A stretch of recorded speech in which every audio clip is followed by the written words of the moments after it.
چیز کا خیال رکھے، کھانے کے وقت ہم دوسروں کا خیال رکھیں، اعتدال کے ساتھ کھائے، اتنا کم نہ کھائے کہ آپ کا جسم کمزور ہو جائے، اتنا زیادہ نہ کھائے کہ آپ کا پیٹ خراب ہو جائے، آپ کے اوپر بوجھ بن جائے۔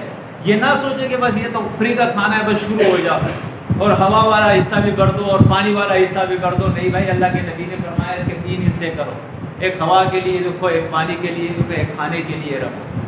تو انشاءاللہ جب ہم سنت پہ عمل کریں گے، ٹھیک ہے نا، اسی طرح سونے کے اندر بھی اعتدال کریں۔ یہ نہ ہو کہ آپ 4 گھنٹے سو رہے اور آپ بیمار ہو جائے، یہ نہ ہو کہ آپ 12 گھنٹے سو رہے اور آپ بیمار ہو جائے۔ اعتدال آپ کی صحت کے لیے ضروری ہے کہ آپ 6 گھنٹے 24 گھنٹے میں سوئے، زیادہ سے زیادہ 7-8 گھنٹے، بس 8 گھنٹے سے آپ زیادہ نہ سوئے ورنہ آپ کی صحت خراب ہو جائے گی، ٹھیک ہے نا۔ ہر چیز کے اندر یہ قرآن و سنت ہمیں یہ سکھاتا ہے کہ اعتدال ہونا چاہیے چلنے کے لیے۔ اللہ کے نبی صلی اللہ علیہ وسلم کی سنت آپ دیکھیں، نہ زیادہ تیز چلے نہ زیادہ سلو چلے۔ زیادہ سلو چلو گے آپ کے سارے کام خراب ہو جائیں گے، زیادہ تیز چلو گے ٹوکر لگے گی، گر جاؤ گے آپ۔ تو یہ ساری چیزیں اس کو آپ کو خیال رکھنا پڑے گا۔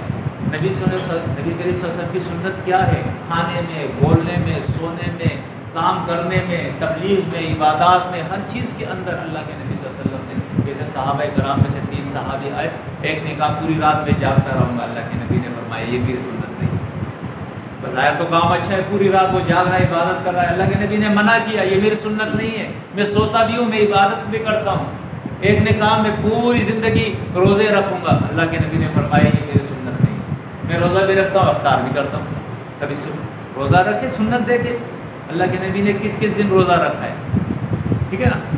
تو جو سنت سے جو چیز ثابت ہے، ایک نے کہا میں شادی نہیں کروں گا، نکاح نہیں کروں گا، بغیر نکاح کے رہوں گا، دین کا کام کروں گا، اللہ کے نبی نے فرمایا نہیں، میں دین کا کام بھی کرتا ہوں، عبادات بھی کرتا ہوں، لیکن میں نے شادیاں بھی کی ہیں، یہ میری سنت ہے۔ فمن رغب عن سنتی فلیس منی، جو میری سنت سے منہ پھیرے گا وہ مجھ میں سے ہے ہی نہیں، میری امت میں سے نہیں ہے۔ تو جب اتنی اہم باتیں آپ دیکھیں، اگر وہ انسان جو پوری رات جاگ کے عبادت کرتا ہے اور اللہ کا نبی اس سے کہتا ہے کہ وہ میری امت میں سے نہیں ہے، ایک شخص پوری زندگی روزے رکھتا ہے، اللہ کا نبی کہتا ہے میرے امت میں سے نہیں ہے، تو ہم وہ کام جو کر رہے ہیں جو بےہودہ قسم کے کام ہے، تو ہم کیسے نبی کی سنت میں سے ہو گئے؟ ہو سکتے ہیں؟ تو ہمیں سنت کی پابندی کرنی ہوگی، قرآن کی پابندی کرنی ہوگی، اسی کا نام اسلام۔